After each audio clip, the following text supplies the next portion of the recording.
There are a lot of pet reptile options out there, but how do you decide what to get? I mean, it's a big decision buying yourself a new or first pet reptile. Well, this got me thinking, how would we classify our pet reptiles? Like, how would I describe them as a whole? So I've narrowed it down to 6 different types of pet reptiles. And as most of these videos go, it's going to be edgy and it's going to be pushing the barriers a little bit. So if you're easily offended, don't watch this and instead climb up a tree and stay up said tree. Or bury yourself in the sand and stay buried in the sand, whichever you prefer. If you're scared of heights, obviously do the sand option. And if you like this video, give it a thumbs up and maybe leave a comment, and make sure to subscribe for more content like this. So the first type of pet reptile here, the display type. Now I'm going to assume that this one is pretty self-explanatory, but there are a couple of factors that put a particular pet reptile into this type. The first being that maybe the reptile you have is delicate. There are a lot of pet reptiles that aren't the most handleable because they're a little bit delicate, or they're prone to injury, or amphibians, for example,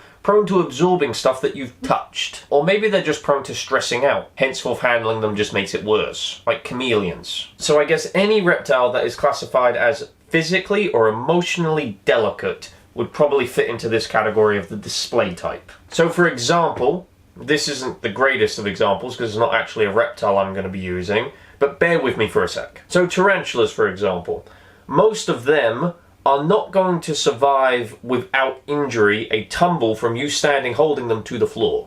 Most of them are going to get injured by that. So handling them comes with a potential risk of them tumbling to the floor and getting injured if they decide to bolt, or if you scare them. So if your reptile is delicate or fragile in some way and prone to getting injured, they would fit into this category of reptile type. Now at the beginning of this video, I said there were a couple of reasons that would put a reptile into a display type. We've done the first reason, now here's the second reason. They can cause you harm. Not deadly harm, just something that maybe you don't want to deal with. So if you're handling a tarantula and it throws its hairs and they get stuck in you, it's itchy, it's a pain in the ass. And then also they could bite you, in which case that just really sucks. Now me personally, I've only really ever had 2 display type pets. One was a goldfish called Maurice, handling him came with its risks, and a tokay gecko named Scud. Now Scud would definitely count as a display animal from my perspective, and Scud also wanted to be a display animal from his own perspective. He had a vendetta against being touched. One of Scud's life missions was to get as much flesh in his mouth as possible,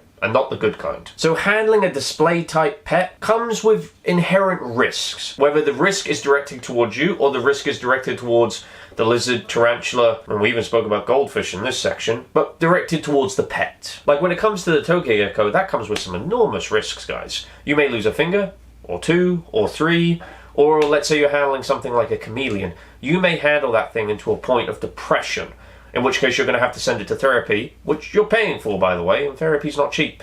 I've been going for years. Display pets are exactly that. They are for display, for looking at, not really for interacting physically. If you try and move a display pet out of this category into one of the other categories, be prepared for some emotional or physical pain or just a very expensive therapy bill. So the second type of pet reptile, the wannabe, or alternative, whatever word you prefer. I prefer using the word wannabe because it reminds me of one of the greatest songs ever made. You wanna be my lover. Now this may sound like I'm insulting the reptiles directly in this situation. I'm not. I guess I kind of am, but I'm not meaning it that way. The reptiles haven't done anything wrong. You've done that. You're trying to pass off this reptile as a different one. Now, I'm not trying to take a jab at any of the keepers out there, even though some of you bloody well deserve it. But the main aspect of this category of reptile is that they are an alternative to something else. Most likely something dangerous, or something that you just can't have legally. I'm sure there are other reasons, but those are really the only 2 I can think of while sitting here. So a great example of this one is a false water cobra, right? You chose a false water cobra because you value your life and your bank account, because they're dramatically cheaper than the alternative real ones. And in most cases, they're legal, unlike the real ones. Or maybe you own a Mexican black king snake like me, Shadow in here, and the purpose behind having him is because I don't want to spend the money on an indigo snake. Or maybe money isn't even your issue. Maybe you just don't want to be caked in snake shit every time you handle your animals. Now yes, these are all valid reasons for getting the alternative. However, there are always 2 sides to every story. Now by getting a false water cobra and a Mexican black king snake, I personally think you've done the right decision. I think you've made the smart decision. You've removed the aspect of danger, and you've also kept a lot of money in your bank account. And in the case of a false water cobra, it's a much safer option, and in the case of a Mexican black king snake, it's a much smaller option and less messy option. But there is a bit of a caveat to this. By having these alternatives, or these wannabe reptiles, you are less cool than the people that have the real ones. And yes, I chose both those alternatives. I'm not interested in dying.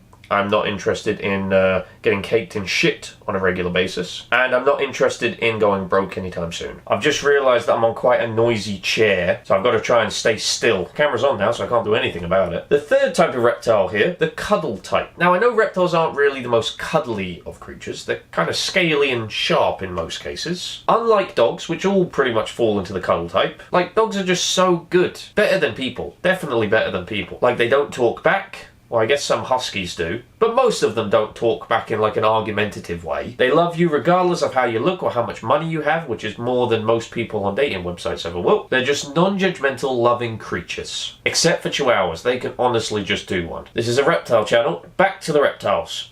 Like I was saying, most of them aren't really cuddly. Like, Gizmo will chill on my shoulder, for example, but he doesn't really want to be there.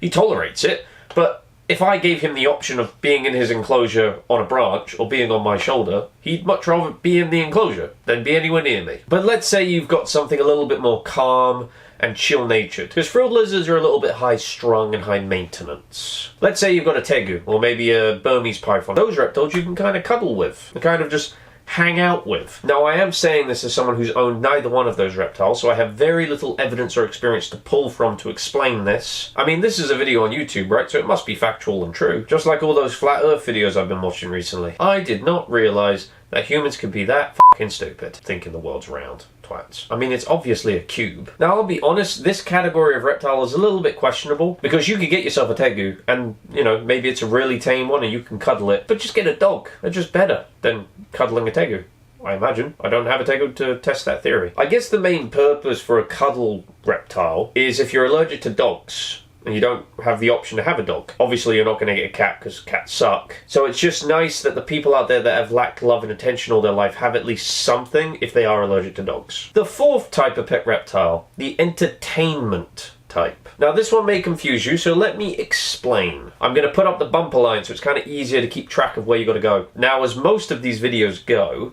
a lot of reptiles fall into more than one category. All reptiles provide some level of entertainment. Whether it be setting up the enclosure that's unique for them, whether it be watching them eat, whether it be watching them interact if they can live together, or when you're handling them, they all provide some degree of entertainment. I mean, even the venomous stuff has a degree of entertainment. Not really the handling type of entertainment, unless your entertainment is the risk of dying. Kind of like watching them eat, watching them hunt, watching how quickly their strikes happen, things like that. They still provide an entertainment value, be it through a fence. Now, that may not be the high-octane level of entertainment that some venomous keepers seek, but I mean, there are highs and lows to the entertainment value of all reptiles. Some are handleable, some are not. Some are fun to set up, some are less fun to set up, especially if you have them in a racking system, but that's mainly your problem. So they're all entertaining, it just depends what kind of entertainment you're looking for. The fifth type of pet reptile here, the side hustle, or the side project, whatever you want to call it, but basically this is a reptile that's not open-the-box friendly. It's an animal that you have to work with. They're not going to kill you, but you've got to work with them or they're going to hate you. This category is a bit of a middle ground, because the display type reptile is something you don't really handle at all, because there's an inherent risk involved that you're not willing to partake in. Then you have this type of pet reptile, which is probably not going to start off all lovey-dovey, right? Not like a corn snake, right, where you can pretty much pick it up from the wild and it's fine. There's going to be work involved with getting this pet handleable, but it is workable with a consistent schedule. So, for example, my Taiwanese beauty snake, Cleo, would fit into this category, because that little bugger has honestly tried to bite me over 1,000 times. He's only succeeded twice, but he's tried. However, he tries a lot less now. So he's worked to this point. So he's evidence that workable types do exist and can end up pretty good if you're consistent. I mean, if you have a large collection of reptiles, it's probably a good idea to have a few workable or side hustle reptiles in there, just to keep the entertainment value up a little bit and keep you on your toes, keep you learning. Probably not a good idea to have your entire collection made up of these kind of reptiles, though, unless you like living in terror. You know, with your back up against the wall permanently, kind of like dating a redhead.